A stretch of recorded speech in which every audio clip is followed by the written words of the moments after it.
आर्यन और अनन्या की कहानी बम्बई की बारिश वैसे तो बहुत खूबसूरत होती है, लेकिन आर्यन के लिए आज यह सिर्फ मुसीबत थी। उसकी बाइक खराब हो चुकी थी। वह पूरी तरह भीग चुका था। सिर छुपाने के लिए वह पास के एक पुराने विंटेज कैफे में घुसा। कैफे के अंदर हल्की म्यूजिक बज रहा था और ताजी कॉफी की खुशबू फैली हुई थी। आर्यन ने अपनी शर्ट झाड़ते हुए एक कोने वाली मेज सुनी। तभी उसकी नज़र सामने वाली खिड़की पर बैठी एक लड़की पर पड़ी। वह अनन्या थी। उसके हाथ में एक किताब थी, लेकिन उसकी आंखें बाहर गिरती बूंदों में कहीं खोई हुई थी। उसके उलझे हुए बालों की एक लपट बार बार उसके सिर पर आ रही थी, जिससे वह बहुत नजाकत से पीछे की ओर हटा देती। आर्यन ने उसे देखता ही रह गया। शायद उसे महसूस हुआ कि कोई उसे देख रहा है। अनन्या ने अचानक गर्दन घुमाई। दोनों ओर नजरें मिली। आर्यन ने सब पका कर नजरें फेर ली, लेकिन अनन्या के चेहरे पर एक हल्की सी मुस्कान आ गई। तभी वेटर आया। सर, आपकी ब्लैक कॉफ़ी? नहीं, एक्चुअली मैंने अभी ऑर्डर नहीं। आर्यन की बात अधूरी रह गई। यह मेरी तरफ से है, अनन्या ने अपनी मेज से ही कहा। तुम काफ़ी भीग चुके हो। इस वक्त ब्लैक कॉफ़ी तुम्हें ठंड से बचाएगी। आर्यन हैरान था। उसने कॉफ़ी का कप उठाया और उसकी मेज की तरफ बढ़ गया। क्या मैं यहाँ बैठ सकता हूँ? उसने झिझकते हुए पूछा। अनन्या ने अपनी किताब बंद की और मुस्कुराते हुए कहा, सिर्फ तब तक जब तक बारिश नहीं रुकती। पर उस दिन बारिश रुकी नहीं और शायद दोनों के दिलों में कुछ नया शुरू होने वाला था।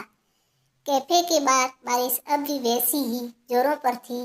अंदर आर्यन और अनन्या के बीच की खामोशी अब भारी नहीं, बल्कि सुकून भरी लगने लगी थी। तुम हमेशा अजनबियों को कॉफ़ी पिलाती हो? आर्यन ने कप से उड़ती भाप को देखते हुए मुस्कुराकर पूछा। अनन्या ने अपनी किताब की तरफ देखा, फिर आर्यन की आंखों में झांकते हुए कहा, नहीं, सिर्फ उन्हें जो बारिश में भीगे हुए और थोड़े खोए हुए लगते हैं। वैसे मैं अनन्या हूँ। मैं आर्यन।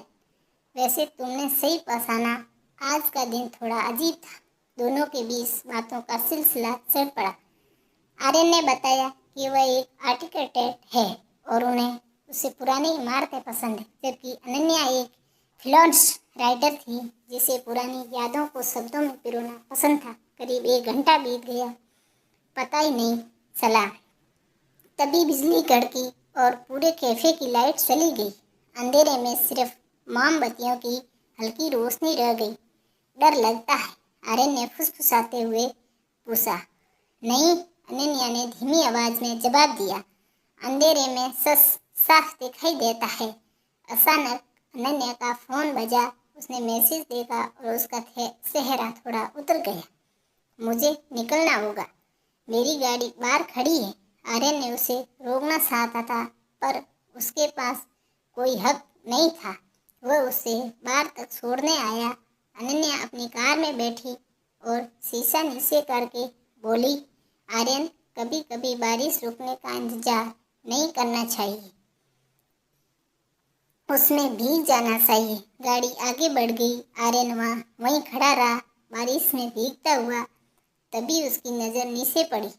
बेंच पर अनन्या की वह डायरी छूट गई थी जिससे वह पढ़ रही थी। आर्यन ने डायरी उठाई। पहले पन्ने पर लिखा था, कुछ मुलाकातें अधूरी है होकर पूरी होती है। थैंक यू, धन्यवाद। ऐसी कहानियाँ सुनने के लिए इस चैनल को सब्सक्राइब करें प्लीज़।